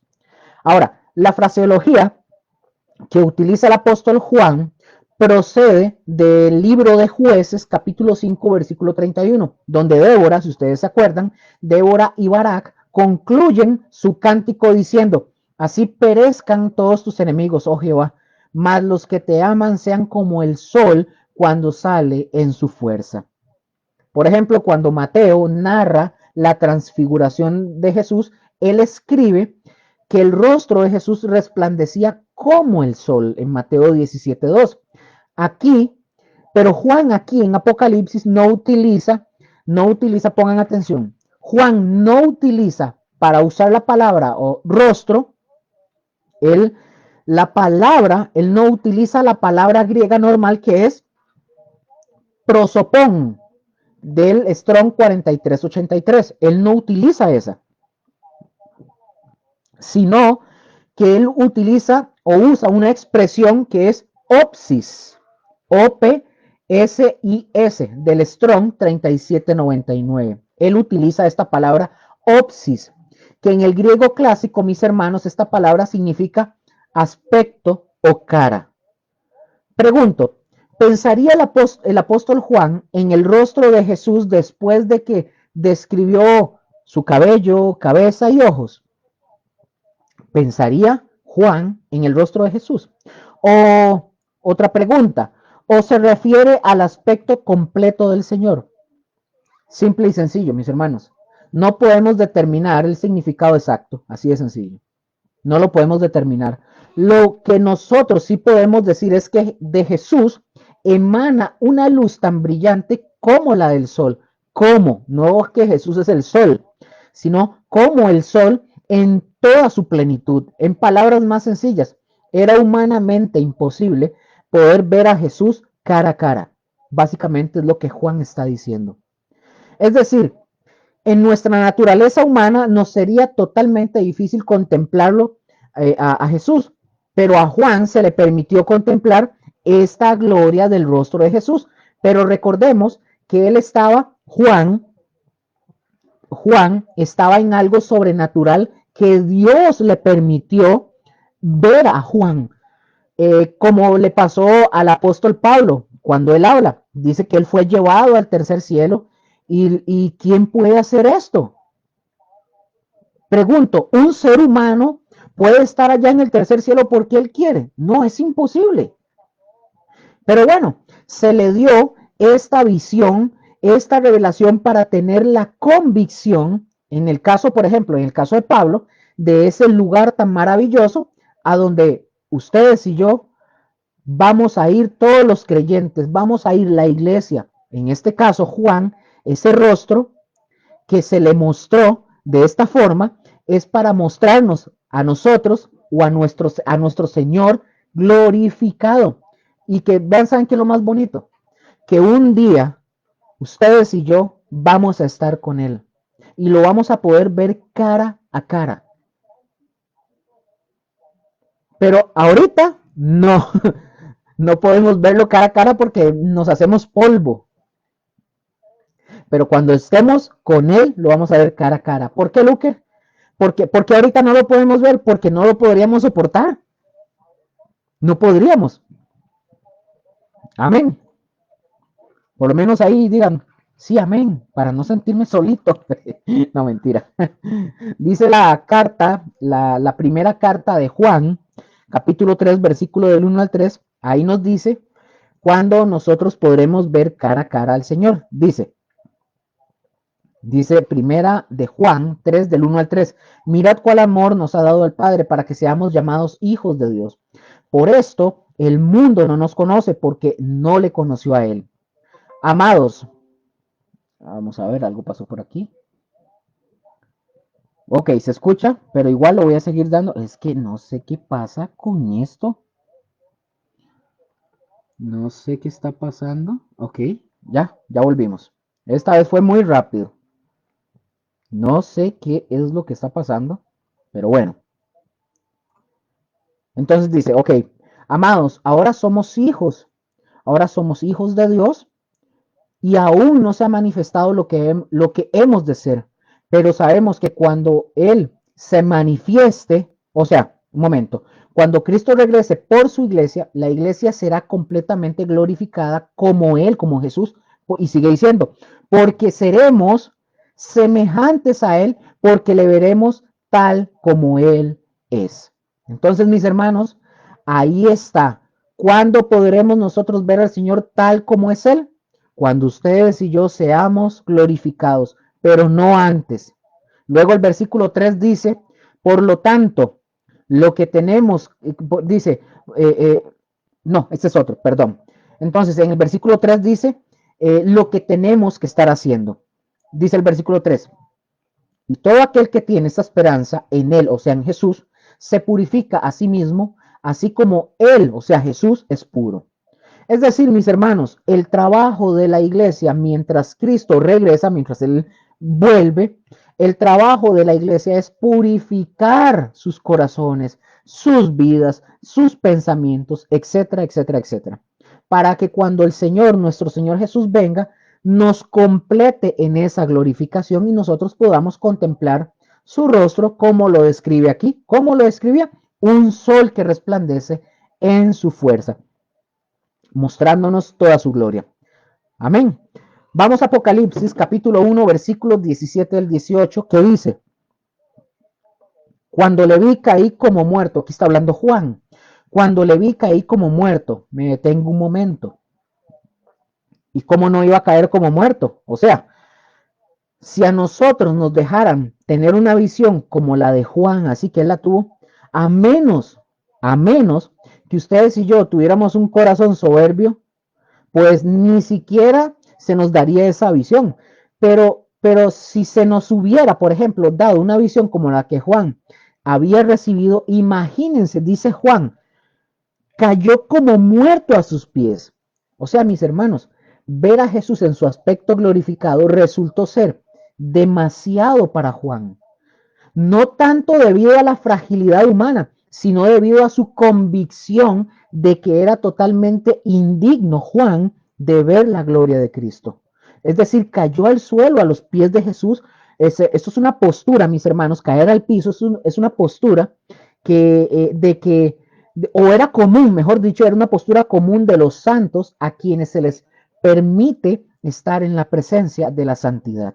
Esta es una expresión, no es que se murió, o sea, literalmente no se murió, pero sí habla de lo impactante de semejante visión del Señor y sigue diciendo, Versículo 17, cuando le vi caí como muerto a sus pies, y él puso su diestra sobre mí diciendo, no temas, yo soy el primero y el último, y el que vivo, y estuve muerto, mas he aquí que vivo por los siglos de los siglos, amén. Y tengo, dice el Señor, las llaves de la muerte y del Hades. Vean mis hermanos, qué glorioso para seguir avanzando, qué glorioso y qué bendición. Vamos a conocer estos versículos. Dice que lo primero es, cuando le vi caí como muerto a sus pies. Juan, mis hermanos, fue impactado de tal forma por esta asombrosa visión. Yo no sé si ustedes se lo pueden imaginar. Recuerden que lo habíamos visto en las primeras lecciones. Yo no sé si ustedes se lo pueden imaginar. Cuando nosotros leemos la Biblia, o yo leo la Biblia, yo recuerdo otra vez que hay una regla en hermenéutica que dice que interpretemos la Biblia existencialmente. Y esta regla de interpretar la Biblia existencialmente habla de ponerse en el lugar del personaje, como que si ustedes y yo estuviéramos ahí, como que si nosotros fuéramos los que estamos viendo esa semejante visión. Entonces, entonces, lo hacemos como más vívido para nosotros, así como wow, o sea, tratemos de imaginarlo. Entonces, imagínense en qué impactados nos quedaríamos al leer nosotros estos versículos y de ver semejante gloria de Cristo. Ese es el Señor, mis hermanos, que ustedes y yo tenemos. Ese es el Señor que nos llamó y que un día, que por su sangre nos salvó, pero que Él ya no está aquí como el Cordero inmolado. Ahora está en este glorioso papel como Rey de Reyes, esperando el momento para regresar y que se nos dé esta oportunidad de poder verlo, contemplarlo de esta manera, como lo dice la Escritura. Y dice Juan que aun cuando él era apóstol del Señor Jesús y aún había conocido a Jesús en la tierra, aún con los 3 años que Juan había pasado con Jesús en esta tierra, no se preparó. Juan no estaba preparado o no estaba preparado para ver a Jesús en esta gloria celestial. Pregunto, ¿quién de nosotros podríamos estar preparados para eso ahorita? ¿Ustedes podrían estarlo? ¿O podría estarlo yo? Difícilmente así, verlo en su gloria. Como dije, nos hacemos polvo estelar. Así que, qué momento y qué cosa tan maravillosa que nos enseña esto. Es decir, tenemos, mis hermanos, un Dios glorioso, un Señor glorioso, el cual yo creo que ustedes y yo que tenemos que aprender a vivir rendidos a Él. Y el caer como muerto, mis hermanos, habla de rendirse al Señor, de darle todo a Él. Es decirle al Señor, Señor, yo no puedo soportar semejante visión. Es lo que Juan estaba básicamente diciendo.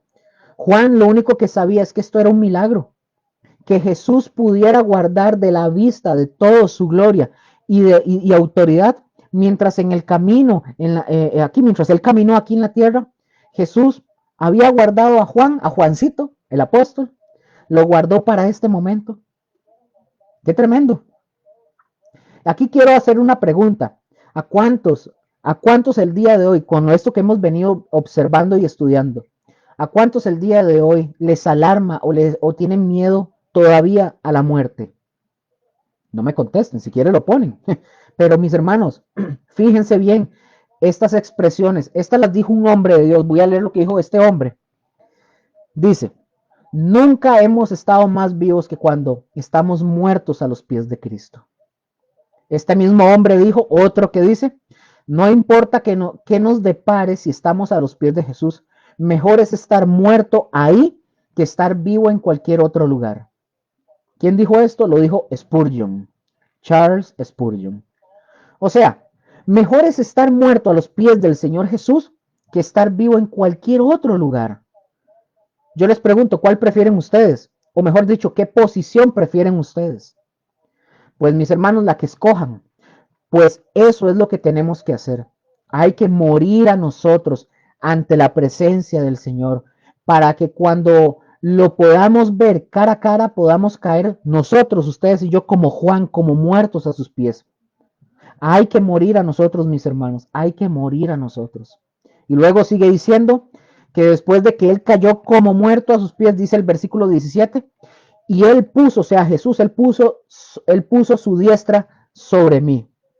O sea, Jesús puso su diestra, su mano derecha sobre Juan. Veamos, vamos a ver esto. Primero, ¿qué hizo Jesús? ¿Qué hizo Jesús con Juan al poner su diestra sobre él? ¿Qué significa esto? Primero, eso significa consoló a Juan con un toque compasivo. Es decir, aunque era semejante la gloria ahora la de Jesús, que estaba mostrando ahí a Juan de cómo es él, no quiere decir que él ya, vean, entiendan algo, no quiere, así, Jesús está en toda su gloria, pero esto no quiere decir que él ya dejó de ser compasivo, que ya dejó de ser misericordioso. Él sigue siendo Dios, mis hermanos, él sigue siendo el mismo ayer, hoy y por los siglos. Y cuando dice que sigue siendo el mismo, no se está refiriendo a su humanidad, no, se está refiriendo a su divinidad como Dios. Él es el mismo, Él va a seguir siendo misericordioso, compasivo. Y ahí está la muestra como al poner su mano sobre el apóstol Juan, lo que está haciendo es que le está consolando. El Señor se le apareció no para matarlo, sino para mostrarle su poder y su majestad divina.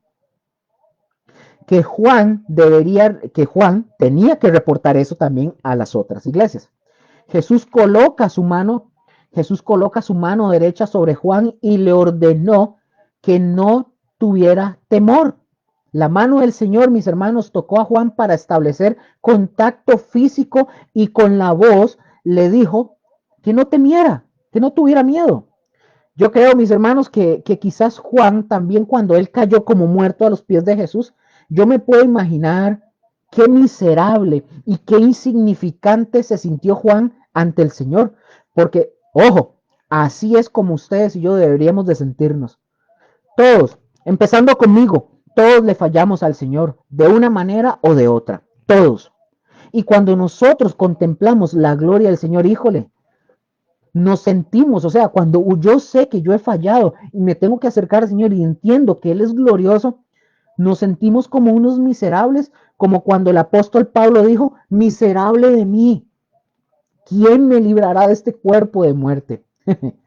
Quizás el toque de Jesús, mis hermanos, también se sintió más familiar que la apariencia de Jesús. A lo mejor la apariencia de Jesús también fue como muy deslumbrante, que tal vez le causó temor a Juan. Y bueno, hay que temblar, mis hermanos, cuando nuestras vidas no estén en el canal o en el camino correcto de la perfecta voluntad de Dios. Hay que temblar cuando nuestras vidas estemos caminando y haciendo cosas que son desagradables a los ojos de Dios. Y si a usted no le tiemblan las canillas, es por algo. Básicamente, usted no es hijo si usted no siente miedo o temor o vergüenza o lo que sea. Entonces, mis hermanos, ahí está el toque de Jesús que es familiar. Jesús le dio a Juan un mandato y una vez que lo consoló, le dio un mandato. ¿Y cuál fue este mandato, Luker, que le dio Jesús? Le dice, no temas, no temas. Era un mandato, no era, a ver si puedes. No, no, no. A ver, Juan, a ver si usted quiere. Si usted quiere, no tenga miedo. A ver si siente. No, es no temas. Eso es lo que el Señor nos dice a ustedes y a mí como iglesia. No temamos, manada pequeña, no teman, no tengan temor. Ahora menos. ¿Y por qué? Porque tenemos un Señor glorioso que está esperando el momento para derrotar y poner por debajo de sus pies a todos sus enemigos. Y esa es una realidad que va a suceder. Algunas personas, mis hermanos, ya casi vamos finalizando, algunas personas han llegado a decir, bueno, Luker, si Dios tiene el control de todas las cosas, ¿por qué entonces parece como que si el diablo tuviera el control? Mis hermanos, La razón es por la maldad que hay en el mundo. Y así es como piensan muchas personas. Pero la realidad, mis hermanos, es que Dios es el que tiene todo el control. Desde donde Él está en su trono, Él está esperando el momento para que todo esto concluya. Y esto ya no se va a volver a repetir más en la tierra, porque Él va a venir aquí a crear, dice la escritura, cielos nuevos y tierra nueva para toda la eternidad. Y nos va a dar una vida completamente distinta a la que hoy nosotros tenemos. Así que el Señor nos está animando, nos está consolando, nos está alentando con su mano de poder sobre nosotros, diciendo, no temas, no tengan miedo, no tengan temor. Y Juan no necesitaba sentir temor ante la semejante revelación. Esa es la verdad, porque él estaba en la presencia del mismo Jesús. Es por eso que ustedes y yo, mis hermanos, no tenemos por qué tener miedo, no tenemos por qué tener temor, tenemos que confiar en las palabras que el Señor nos ha dado. El Señor nos dijo, yo estaré con vosotros todos los días hasta el fin del mundo. Pregunto, ¿ustedes creen en esa promesa? Ustedes lo sabrán. Y si Él está con nosotros, ¿en qué estado está Jesús con nosotros? ¿Está en el mismo estado que estaba antes? No, Él está con nosotros en su estado glorioso. Así es como Él está ahora, para guardarnos, para protegernos, para que entendamos que mientras estemos en la presencia del Señor, tendremos victoria. Ante lo que podamos enfrentar mientras nos encontremos en la presencia de Dios, mis hermanos, no tenemos por qué tener temor. Y Jesús lo dijo, yo soy el primero y el último. El Dios de toda la eternidad es lo que está diciendo con estas frases, el primero y el último. El Señor de la eternidad pasado y de la eternidad futura. Yo soy el primero y el último. Y Juan reconoció a Jesús, quien es el yo soy.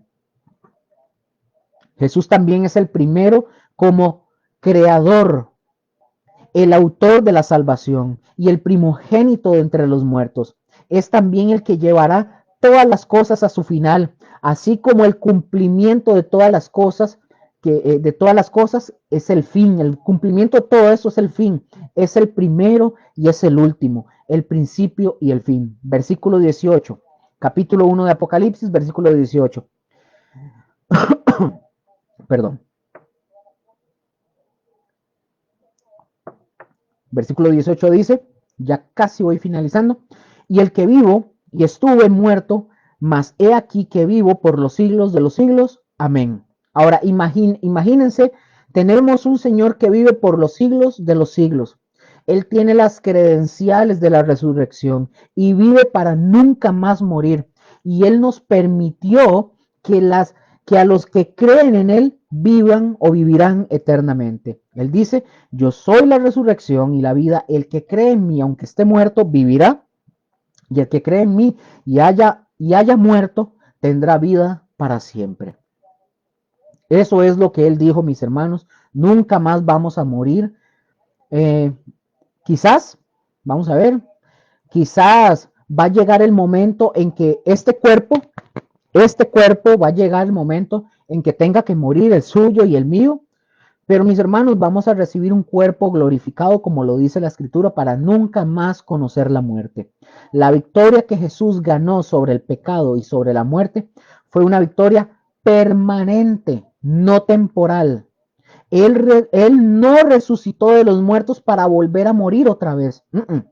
Y esto es algo que el mundo no entiende y por eso Jesús vive y el mundo no lo comprende. Jesús afirma, mis hermanos, que Él es eterno, divino. Él dice, la imagen, la fiel imagen de lo que es Dios, como lo dice Hebreos 1:3, es el que vive en contraste con todos los dioses del paganismo.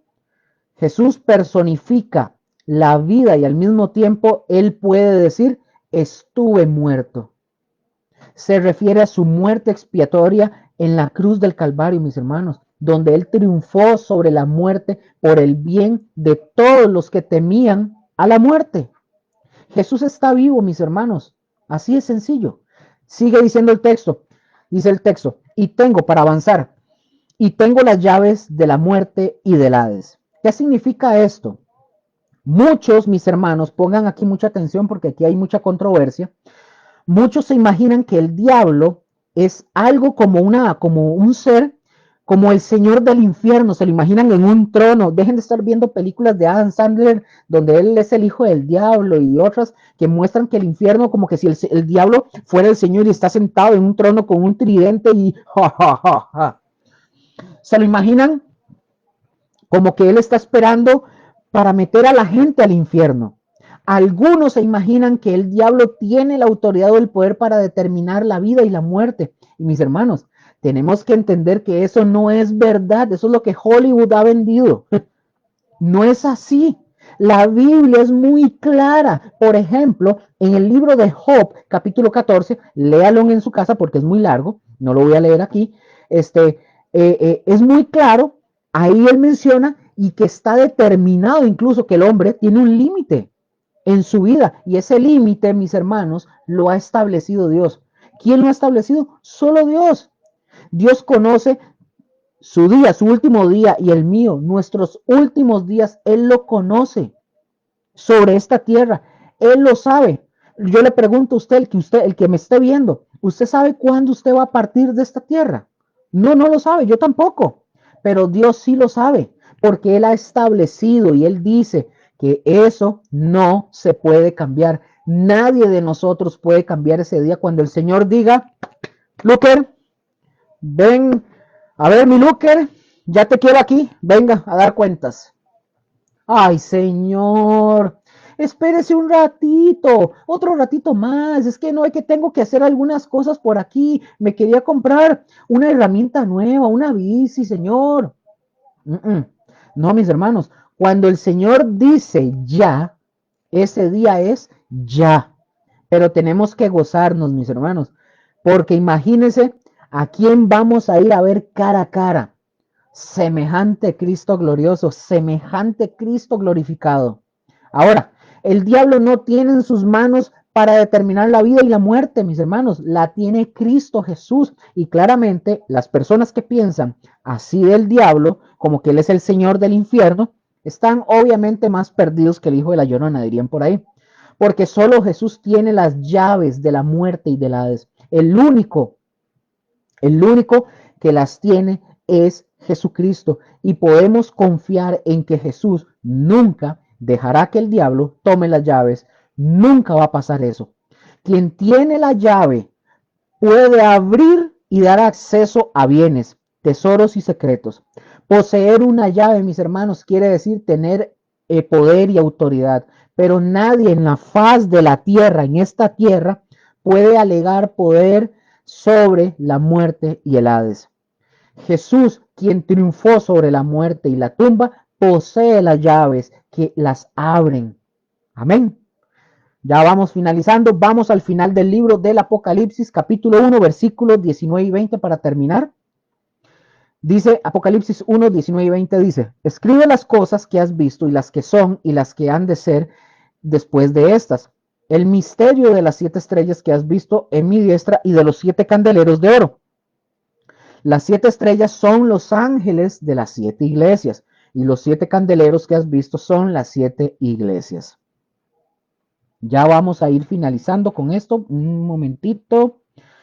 Téngame paciencia, unos minutitos más para terminar. Entonces, mis hermanos, ahí está otra vez. Ya está interpretado lo que habíamos visto anteriormente, ¿se acuerdan?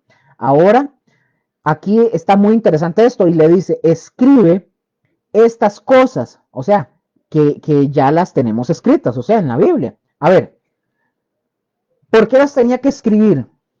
La mente es confiable, su mente y la mente mía, nuestro cerebro es confiable. No, mis hermanos. Por ejemplo, antes la palabra de una persona con otra contaba y decían, esta es mi palabra y cumplían la palabra. Así era un testamento por palabra.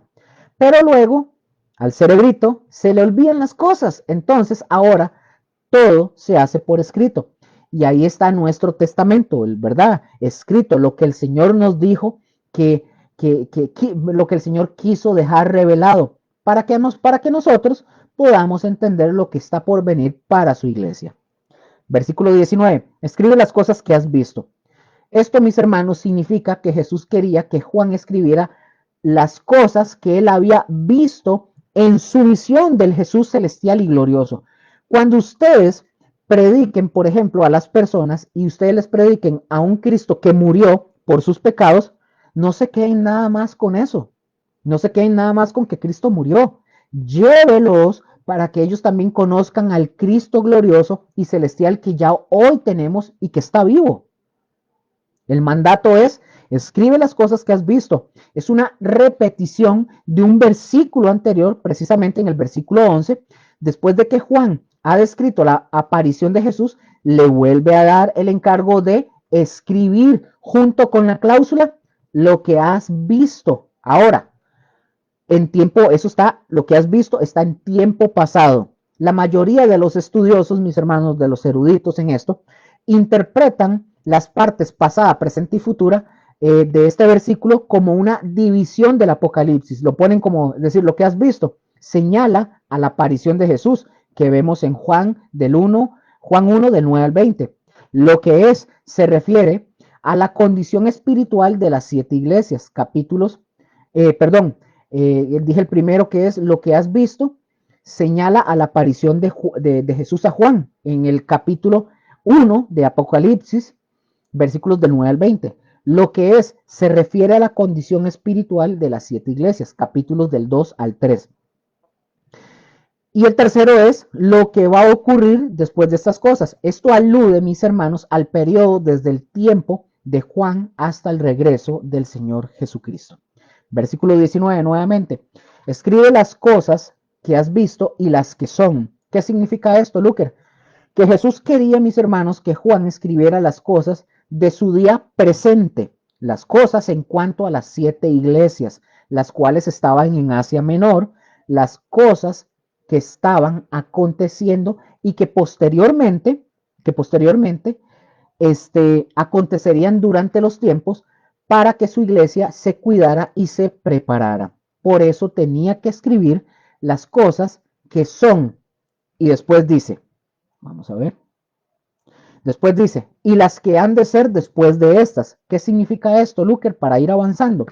Jesús quería que Juan escribiera las cosas que pasarían después de las cosas, pues, en cuanto a las 7 iglesias. Es decir, los eventos futuros, a eso se está refiriendo.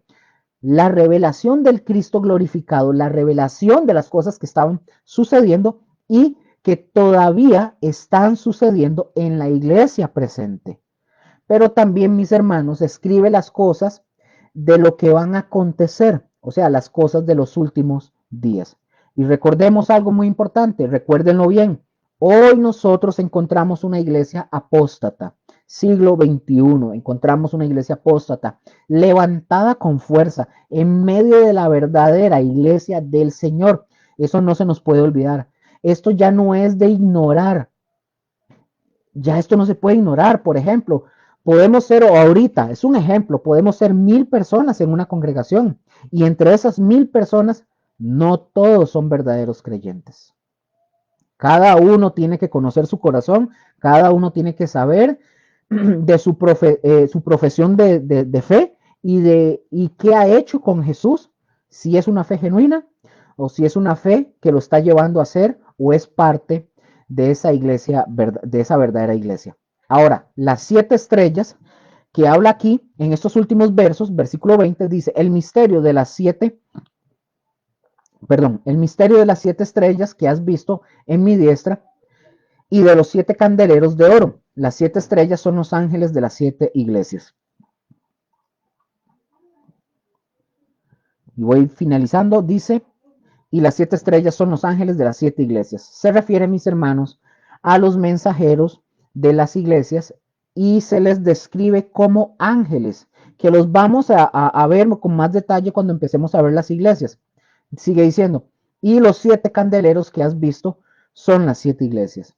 Entonces, mis hermanos, esto se refiere a los mensajeros y se refiere a las 7 iglesias, mensajeros de cada una de estas iglesias y se refiere a cada una de las iglesias en general. Y los 7 candeleros que has visto son las 7 iglesias. Y ya voy finalizando. Jesús amablemente, mis hermanos, él interpreta estas imágenes y él dice, las estrellas en su mano, estas estrellas representan a los ángeles mensajeros de las 7 iglesias. La mayoría de los intérpretes, mis hermanos, la gran mayoría, creen que estos ángeles o estos mensajeros son los pastores de cada una de estas iglesias. La palabra ángel no se refiere a un ángel celestial en este caso. Esta frase en su texto, esta frase en el texto, en el texto original, significa mensajero. Desde un punto de vista analítico, ¿por qué? Yo pregunto, ¿por qué Jesús instruiría a Juan para que escribiera cartas a 7 ángeles individuales? Notemos que en el griego el pronombre tú o tus y los verbos concernientes están en singular en Apocalipsis capítulo 2, versículo 2. Se tendría, mis hermanos, entonces pregunto, ¿se tendría a ángeles santos responsables por los pecados de los miembros de las iglesias? ¿No tendría más lógica que le dijera que escribiera a representantes de estas iglesias que eran responsables por el bienestar espiritual de sus miembros? Bueno, sabemos que Jesús tiene, recordemos algo, sabemos que Jesús tiene las 7 estrellas, mensajeros, en su mano derecha. Versículo 16, recordemos, para enviarlos con autoridad y para protegerlos. La interpretación de que los mensajeros a las congregaciones son pastores tiene mucho más valor y más sentido si nosotros vemos a los pastores como enviados y comisionados por Cristo, que son los responsables por el desarrollo espiritual del pueblo de Dios. Así que, mis hermanos, así que Dios se dirige al mensajero o al pastor, pero el plan no es, o el propósito no es que el mensaje sea para el mensajero. El mensaje es para toda la iglesia.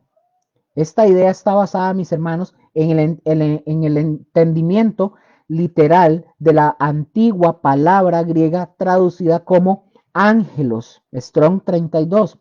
Y esta palabra en el griego es donde se traduce la palabra ángel que aparece ahí en cada una de estas iglesias, que dice escribe al ángel que está en tal iglesia.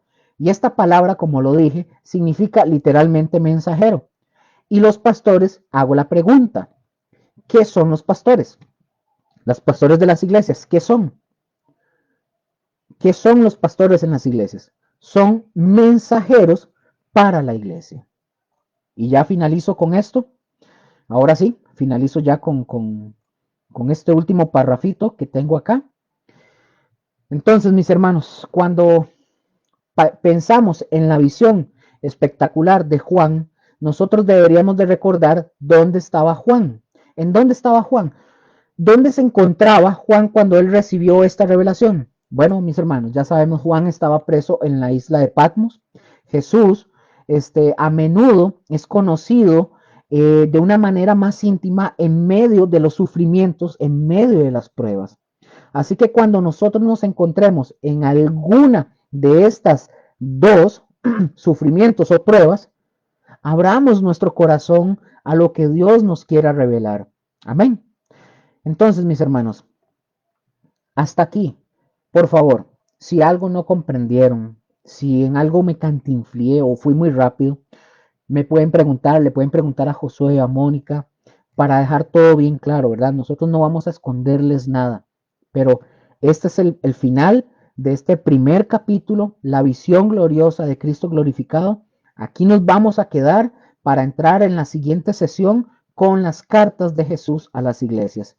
Si en algo quedaron a medias, por favor, no se quede con la duda. Pregunte. Si nosotros no tenemos la respuesta al momento, estamos comprometidos a estudiar, a prepararnos para dar una respuesta acertada como la escritura manda. Pero si a usted va con algún pastor, algún líder, algún maestro, y usted quiere saber algo y le pregunta y él le oculta, le esconde, no le quiere decir ni de dónde encontrar información, no le quiere dar la oportunidad de prepararse, de estudiar o lo que sea, huya de ahí, porque por algo está escondiendo información. Por algo esas personas esconden información por varias razones, pero por algo lo está escondiendo. Pero si usted tiene duda de lo que ahorita enseñamos y no le quedó claro, o yo no me supe explicar bien, pregúntenos, pregúntenos. Y si no tenemos la respuesta en el momento, les vamos a decir, deme chance para buscar información, para leer y estudiar, y se las vamos a traer. Amén. Entonces, chicos, gracias. Disculpen por la hora, por el tiempo que me comí de más. Este, varias cosas que estaban fuera de mi control. Pero les agradezco a todos y cada uno un saludo, a un Rafa, a Mónica, a Josué, a Joseph, no sé si Pablo estaba por ahí, a Pablo Mora, eh, y a todos aquellos que se conectan ahí de forma clandestina o los que ven posteriormente este video, igual los bendecimos un montón y vamos a orar para despedirnos. Bueno, Padre, gracias te damos por esta noche. Gracias por lo que tú nos has enseñado en tu palabra.